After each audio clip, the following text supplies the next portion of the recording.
बिस्मिल्लाहिर्रहमानिर्रहीम। अस्सलाम वालेकुम। हकीकत टीवी साइंस एंड हेल्थ में खुश आमदीद। कभी आपने सोचा था कि यूरोप की तमाम फोर्सेस हाई अलर्ट होंगी, जंग छिड़ेगी इसराइल और हमास के दरमियान या इसराइल और फलस्तीन में छिड़ेगी, लेकिन फोर्सेस यूरोप की हाई अलर्ट हो जाएंगी? क्यों? इलॉन मस्क ने जो बात हालिया की है, उन्होंने कहा कि यूरोप के अंदर खाना जंगी छिड़ने वाली है। उसका क्या मतलब है? उस मतलब को अगर आप समझ जाएंगे तो आपको अंदाजा होगा कि हालात क्या है, खराब है। उसको इसराइल के अंदर छपने वाले आर्टिकल से समझना होगा। इसराइल ने कहा है कि खतरा ये पैदा हुआ है कि यूरोप के अंदर मुसलमान और ईसाई ये मिलकर सड़कों पर जो आ चुके हैं, पूरे यूरोप में, जर्मनी में, फ्रांस में, दीगर जगहों पर, अमेरिका में, यूके में, हर जगह जो इसराइल के खिलाफ एहतजाज हो रहा है, ये एहतजाज कहीं अनरेस्ट में ना बदल जाए, यानी ये हुकूमत का तख्ता उलटने की तरफ ना चीज़ें चली जाएं और इस सारी सूरत हाल में चीज़ें हमारे हाथ से ना चली जाएं, इसीलिए वहाँ पर खाना जंगी ना शुरू हो जाए। वहाँ के हुक्मरानों पर दबाव आ जाएगा और आना शुरू हो चुका है कि वो इसराइल के खिलाफ इस जंग में खड़े हो जाएं। और अगर ये ना हुआ तो उन्होंने साथ एक और वर्ड जो यूज़ किया कि मुसलमान एहतजाज करके इनके साथ आएंगे, यानी ईसाइयों के साथ, तो हमारे लिए खतरे की घंटी ना बज जाए कि जो सपोर्ट हमें यूएस और उसके अलावा यूरोप से चाहिए थी, अगर वो हमारी सपोर्ट ख़त्म हो गई तो नेतन्याहू ने आज ऐलान कर दिया है कि अगर हम गए तो फिर अमेरिका भी टूटेगा और यूरोप भी टूटेगा। असल में हुआ ये है कि इस वक्त सबसे ज़्यादा इसराइल को जो परेशानी लाहक है वो ये हो रही है कि पूरे यूरोप के अंदर अवाम शदीद सड़कों पर है। और आपने कभी ज़िंदगी में देखा था कि जर्मनी में, फ्रांस में या दीगर जगहों पर कानून बनना शुरू हो जाएंगे कि अगर आप इसराइल के खिलाफ एहतजाज के लिए निकले या फ़लस्तीन की हिमायत में निकले तो आपको कैद होगी, पाबंदी लगेगी, फलाना होगा, ये होगा, वो होगा। कभी आपने ज़िंदगी के अंदर ये बात देखी थी कि ऐसा होगा? सवाल ही पैदा नहीं होता कि कभी ऐसा हो। देखिए, ये इस वक्त जो सूरत हाल पैदा हो रही है वो बड़ी अजीबो गरीब और बड़ी ख़तरनाक है। जो इलॉन मस्क कह रहे हैं कि खाना जंगी वहाँ पर होने वाली है, उसका मकसद ये है कि ये जो एहतजाज जारी है उसको वो रोक नहीं पाएंगे। और ये बात इसराइल की काफ़ी हद तक ठीक भी नज़र आती है कि इस एहतजाज को ये रोक नहीं पाएंगे। उसकी वजह ये है, इसराइल ने जो जुल्म किया है वो असल में जुल्म इतना ज़्यादा है कि जब वो मनाजिर लोगों को देखने को मिल रहे हैं, देखिए पहले होता क्या था कि मीडिया मैनेज कर लेते थे, यानी जंग हुई तो मीडिया ने इसराइल को मासूम दिखाया, मुसलमानों को दिखाया दहशतगर्द। अब पहली दफ़ा ऐसा हो रहा है कि लोग ये कह रहे हैं कि इसराइल के बारे में जो बातें हो रही थी वो तो क्लियर हो रही हैं, यानी इसराइल कब्जा करदा फ़लस्तीन के इलाकों पर। अब देखें, वो कह रहा है कि वो हमास की आड़ के अंदर आम फ़लस्तीनियों को मार रहा है, वो वहाँ पर फ्यूल ख़त्म कर दिया, उसने बिजली बंद कर दी, बच्चों को मार दिया, ऑक्सीजन ख़त्म कर दी, लोगों को मारा, ख़वातीन की दवाइयाँ नहीं, हामला औरतों के बच्चे पैदा नहीं, ये सारी चीज़ें। अब इस सारी सूरत हाल के अंदर जो इसराइल का भयानक चेहरा आया, अवाम तो हैं सड़कों पर, लाखों के हिसाब से लोग सड़कों पर निकले और ऐसा एहतजाज हो रहा है, ऐसा एहतजाज हो रहा है, आप उसकी इंतहा को देखे जाकर, ये इसराइल के लिए खतरे की घंटी बजी है। और ये बात उसकी ठीक है। असल में हुआ ये है कि यूरोपियन हुक्मरान भी अब तंग आ चुके हैं। वो लोग, चाहे वो मैक्रन हो, ये मैक्रन ने जो स्टेटमेंट दी थी इसराइल के खिलाफ, वो क्यों दी है? अवाम सड़कों पर निकले हुए हैं। वो इसीलिए सड़कों पर निकले हैं कि भाई तुम लोगों ने क्या तमाशा बनाया। तुम लोगों ने पहले कहा इराक दहशतगर्द है, वहाँ पर वेपन है, पता नहीं क्या कुछ है, वो दुनिया को तबाह करने वाले हालात हैं, मिला कुछ भी नहीं। तुमने कहा अफगानिस्तान में अफगान तालिबान दहशतगर्द है, तुम जूते खाकर उन्हीं से मुज़ाकरात करके उन्हीं को हुकूमत सुपुर्द करके आगे। तो बताओ, 22 साल तुमने हमारी फौजें तबाह करवाई, लोगों को तबाही दी, तो मिला क्या तुम्हें? उल्टा कर्जा चढ़ा और ये तमाम चीज़ें। अब असल में यूक्रेन की जंग के अंदर सबसे ज़्यादा मुतासिर है यूरोप असल में अब इस यहाँ से निकलना चाहता है। वो ये चाह रहे हैं कि पुतिन से कोई डील फाइनलाइज हो, जो भी मामला हो हम यहाँ से निकले। अमेरिका का वो साथ नहीं देना चाहते।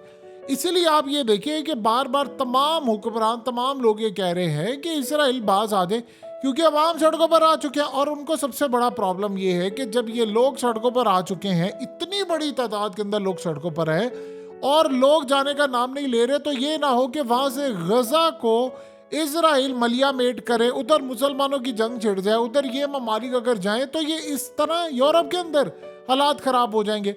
और आप ये देखिए इसराइल भी तो फंस चुका है ना।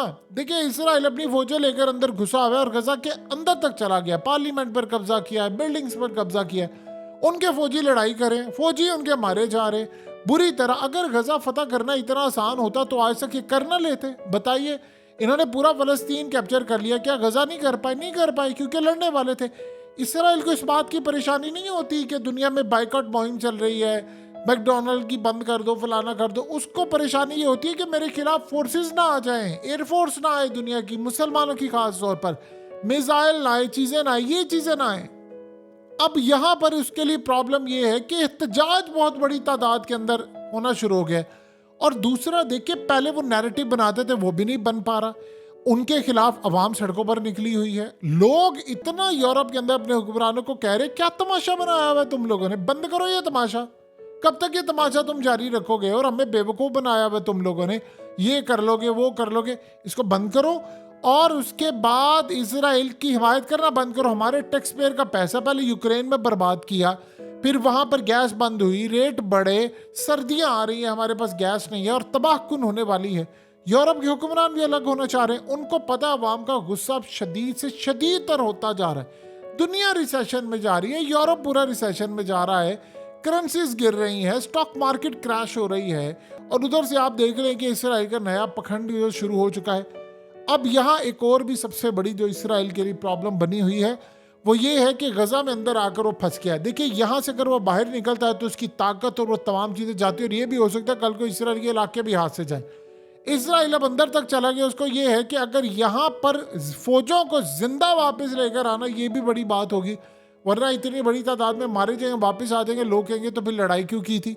यानी इस वक्त आप ये देखिए कि हमास और इनके दरमियान कैदियों के तबादले पर बातचीत हुई है, जिसको नेतन्याहू ने भी तस्दीक की है। अगर तो वो कोई आम लोग होते हमास की कैद में इसराइली, तो शायद इसराइल ने अभी तक इतने बंदे मार दिए हैं, वो अपने बंदे भी मार दिए स्ट्राइक करके, तो मैं इनको भी मार देता। प्रॉब्लम यहाँ पर यह है कि उनके जर्नैल गए हैं, उनके कमांडर्स गए हैं, उनके मुसाद के लोग हैं, उनके बड़े बड़े टॉप लेवल के लोग हैं। और सबसे बड़ी बात यह है कि अब इसराइल के अंदर सारे एक दूसरे पर शक कर रहे हैं। वो कह रहे हैं कि ये किस तरह हो सकता है कि एक जर्नैल को वो घर से उठाकर ले जाएं, घसीटते हुए ले जाएं, हाजिर सर्विस जर्नैल।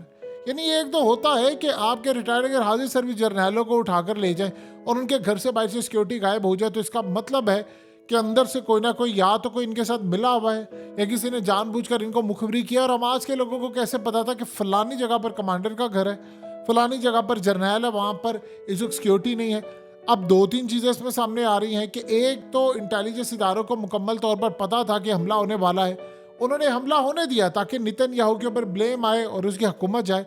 दूसरी जो सूरत हाल है, एक और रिपोर्ट भी सामने आ रही है, और वो ये कहा जा रहा है कि असल में इन्होंने हमला खुद होने दिया है ताकि हम हमास को ख़त्म करें, और हमास को ख़त्म करने के साथ साथ हम गजा पर कब्जा करें, और फिर उसके साथ साथ हम बाकी फ़लस्तीन लें, फिर वहाँ पर थर्ड टेम्पल बनाए, फिर वहाँ पर दुनिया के अंदर जंग छिड़े। देखिए एक बात तो आप जेहन में रख लीजिए, लोगों को शायद ये बात पता नहीं है, उनकी किताबों में उनके रूहानी पेशवा की जानिब से तमाम चीज़ें मेंशन की गई हैं ऑलरेडी कि आपने अगर पूरा फ़लस्तीन लेना है, अपनी हुकूमत कायम करनी है, तो एक बहुत बड़ी वर्ल्ड वॉर, जिसको अब हम तीसरी जंग अज़ीम कहते हैं, वो छेड़नी पड़ेगी आपको, अदरवाइज इतनी आसानी से नहीं मिलने वाला। अब आप सोचिए ज़रा कि इस वक्त लड़ाई जा रही है, अभी तो ये हमास से लड़ाई करें, अभी तो दूर दूर तक इनके जीतने के कोई इम्कानात फ़िलहाल तो नज़र नहीं आ रहे, लेकिन अगर वो जीतने के करीब आते हैं और इनके इम्कानात होते हैं किसी वजह से, तो फिर मुसलमान कूद पड़ेंगे, उधर से हिजबुल्लाह कूद पड़ेगी, उधर से ईरान कूद पड़ेगा, लेबनान उधर से कूद पड़ेगा,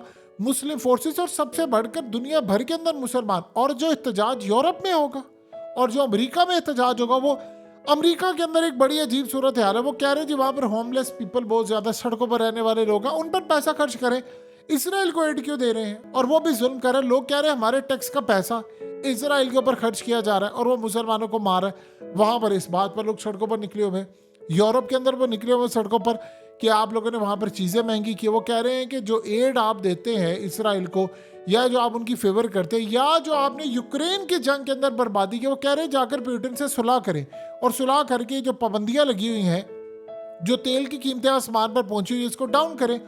देखिए, अगर तेल की कीमतें यहाँ से 50-60% नीचे गिर जाती हैं तो आप बताइए फ़ायदा किसका होगा? जाहिर सी बात है, अवाम का फ़ायदा होगा।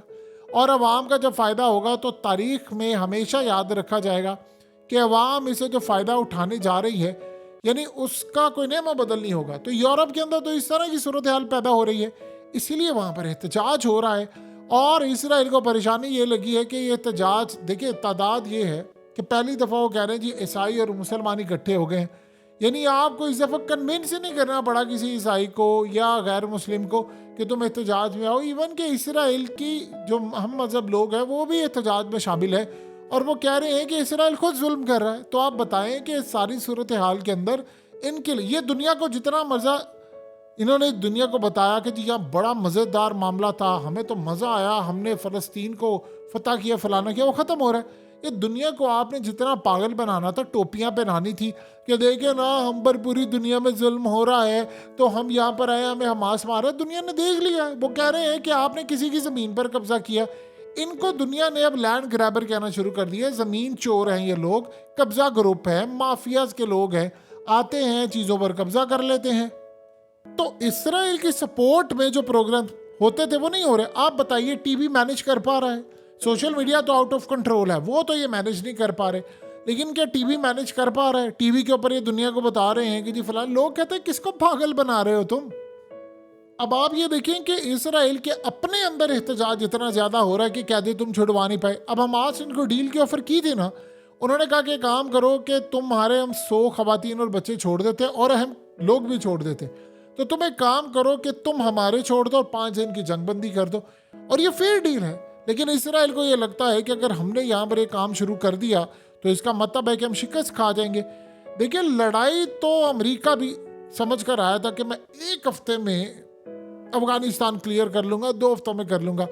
आज इसी तरह 38वां दिन ना हो सकता कल को ये 138 में बदल जाए। यूक्रेन के अंदर भी लड़ाई, अगर इलॉन मस्क की ये बात कह रहा है कि इतना बड़ा एहतजाज और उसके बाद खाना जंगी का माहौल इस वक्त क्रिएट हो सका कि यूरोप के अंदर खाना जंगी हो सकती है, तो इस वक्त याद रखिएगा वो बड़ी चीज़ें सोच समझ कर कहता है। आप जानते हैं कि इसकी एक गुफ्तगू करने के बाद स्टॉक मार्केट ऊपर नीचे हो जाती है। ये वो शख्स है जो अगर क्रिप्टो के ऊपर कोई एक ट्वीट कर देता है तो स्टॉक मार्केट क्रैश हो जाती है।